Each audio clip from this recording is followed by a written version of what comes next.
It's win or go home for the Boston Celtics, but they're the ones that have the juice and the momentum going into Game 6 at Madison Square Garden. Jared Weiss covers the Celtics. He's a well-known beat writer and a basketball savant, as they call him. He's blessed in the studio to talk Game 6. My man, you are dressed for courtside action at Madison Square Garden for elimination game, man. You're not a beat writer, bro. Listen, I don't have time to go home and get changed back at the hotel, so we're going to have to just bring the A game today. All right, absolutely love it. We got ourselves a huge matchup, big game tonight. Game 5, the Celtics offense looked like they were, I guess I'll say it, they were better overall without Jason Tatum. Do you think that they can match that same energy and production on the road, though?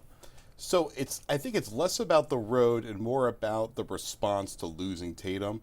I think a big thing that, there's the Ewing theory that I'm sure a lot of sports fans have heard about, which is that when you lose your best player, sometimes you just play better. Sometimes you just have more energy and inspiration because of the fear, the feeling of your back being against the wall. Mm-hmm. And you just saw that out of the Celtics. All their guys really stepped up. Jaylen Brown finally had a huge game. We've been waiting to see a big Jaylen Brown game. We finally got one. And the question is, can he maintain it?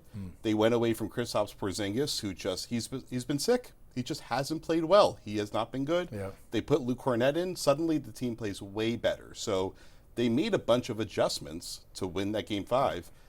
Will that work again in Game 6? I have no idea. Another guy that I can't necessarily say stepped in, but Derek White was absolutely out of control. And I tell people all the time, because my phone was blowing up, like, who is this Derek White dude? Because he doesn't get a national spotlight, but this is the guy that played more minutes in the Olympics than Jason Tatum. He's built for this moment. But you mentioned Luke Cornette. That was another guy who my phone was blowing up. Like Luke Cornette, do you think that he can match that same intensity and production Game 6? He was perfect. He literally Without perfect. A doubt, yeah. He didn't miss a shot. He got every rebound. He blocked every shot. I wouldn't expect greatness out of Luke once again. Goodness. Okay. That's what they need. They just need him to be good. They need the rest of the team to be good around him. If the Celtics, if everyone plays well on that team, even without Jason Tatum, they can beat the Knicks. Yep. Because this series, we've seen the Celtics were up huge every single game, yep. And they blew it every single time except for twice. And so the question is, now that they don't have Tatum and there's a sense of urgency, can they be consistent?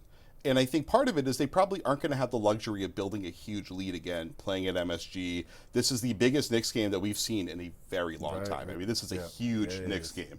It's going to be pure insanity out there at the Garden.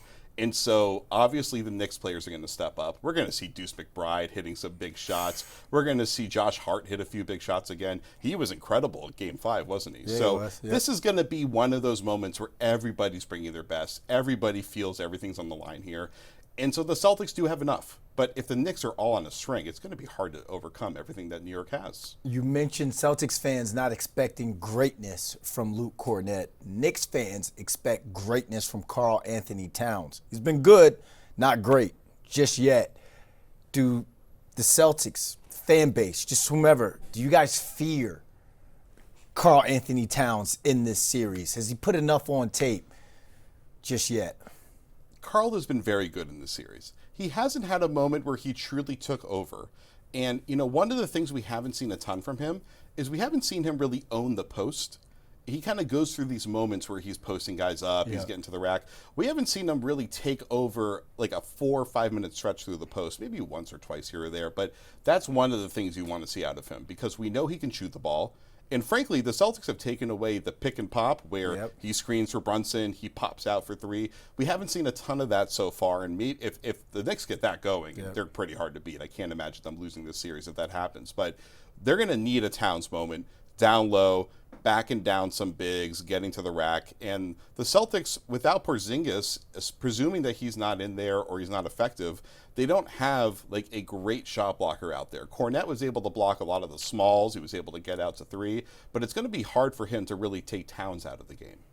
New York hasn't been able to get that pick and pop going. They also have struggled in terms of defending the Celtics pick and roll. A lot of question marks going right now. A lot of question marks surrounding Tibs. One Second half, he's a great coach. The next, everyone's on Twitter like, fire Tibs. He can't coach himself out of a wet paper bag. Who do you think's winning this coaching matchup, Tibs or Joe Mazzulla? I mean, Tibbs has been winning this Oh, matchup. really? Okay. Why's that? They're winning the series, and their coaching has been good. The series was really won with the reliance on Mitchell Robinson in big defensive moments in the fourth quarter early in the series, using OG Anunoby and Mikal Bridges out as support defenders, having them flood the gaps so that when Tatum tries to drive on Robinson, he can't get anywhere because one guy's on one side, one guy's on the other side. There's nowhere to go. That was really smart coaching by Tibbs. It's been a good back and forth battle for sure, but I think that Tibbs established the early upper hand. They pulled off the upset back when the Celtics were healthy. I mean, obviously Porzingis has been bad throughout the series, but Jason Tatum was healthy. And there's a huge difference between having Jason Tatum playing well and no Jason Tatum. And the fact that the Knicks won those 2 games, it is hard to remember how big of a feat that was. Like, that was a big accomplishment. Huge, yeah. And it was because of a guy like Jalen Brunson, a.k.a. Captain Clutch. When that guy has the ball in his hands, especially in the second half, all of Knicks Nation, the entire city, we're on our feet because we know we're watching greatness. We know we're watching the closest thing to Bernard King or a clutch shot from a karl-anthony in Knicks history in terms of recent years. Jason Tatum wasn't really able to match up or match Captain Clutch's clutch gene in the second half. Do you have the confidence that a Jaylen Brown can? Can Jaylen Brown take over a second half and, I guess, will the Celtics to a win? Well, we just saw it last game. I mean, that third quarter, Brown came out and it was his playmaking that got it done. And this is the mark of a real star, is can you get out there, draw the defense over to you, and make plays. And we saw there was one particular play that Brown made, which is he had a look at basically an open 3, and he passed on it, waited until he could drive baseline, and then Drew Holiday came in from the other corner, wide open layup. Okay. And you could see the whole time Brown was playing for the pass. And so I think part of the difference is Brunson, he is a good playmaker, but what made him the clutch player of the year is he's the best scorer in the fourth quarter in the NBA. He gets a lot of 2s. It's not a lot of high-value buckets, but he gets them. He gets them better than anybody else, and the Celtics haven't been able to stop it. The only way the Celtics could stop it was to get him to foul out with 7.5 minutes left. So that's how you get Brunson from being clutch. But I think that Tatum is more clutch than people realize because he's playmaking and he's making great defensive plays, and Jaylen Brown is the same way. And so you stack anybody in the NBA against Jalen Brunson, fourth quarter scoring, no one's going to match him because he gets 2-pointers better than anybody else does. He hits incredible 3s better than anybody else does. But if you look at the holistic overall playmaking, Tatum and Brown are doing a good job in general. In this series, they blew so many fourth quarters. And the narrative of Brunson being the most clutch player is accurate, for sure.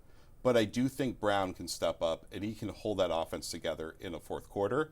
I think that this game, hopefully, will go down to the wire and be an all-time classic. And these two, if it goes down to the wire, you already know these two are going to try and take the game over. And, I mean, whichever one has the ball in their hands is almost like instant buckets at times. Let's wrap this thing up with the $1 million question going into Game 6 tonight. I need true, false, and your why. Whoever wins Game 6 wins the series. True. Yeah, true. If the Knicks win if the Knicks win Game 6, you know how I know they win the series? It's the series obviously over, right? Yeah. If the Celtics go back to Boston, that means that they have figured out their momentum issues in the second half, which we saw last game. We'll see if it happens again in this game. That means that Luke Cornette is playing all those minutes at the 5, and he's playing really well. And the Knicks can't do a lot about it besides the fact that he doesn't space out on offense to the 3-point line.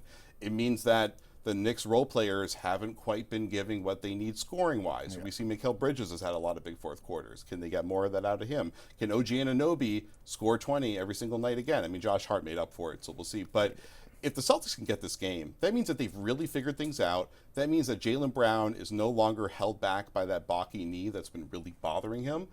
And it just means that the Celtics, they actually believe enough that they're going to play with fire going back into their home floor in a Game 7. Yep. Defending champs, they should believe. It's going to be a movie tonight at the Garden, but appreciate you coming in, man, before Game 6.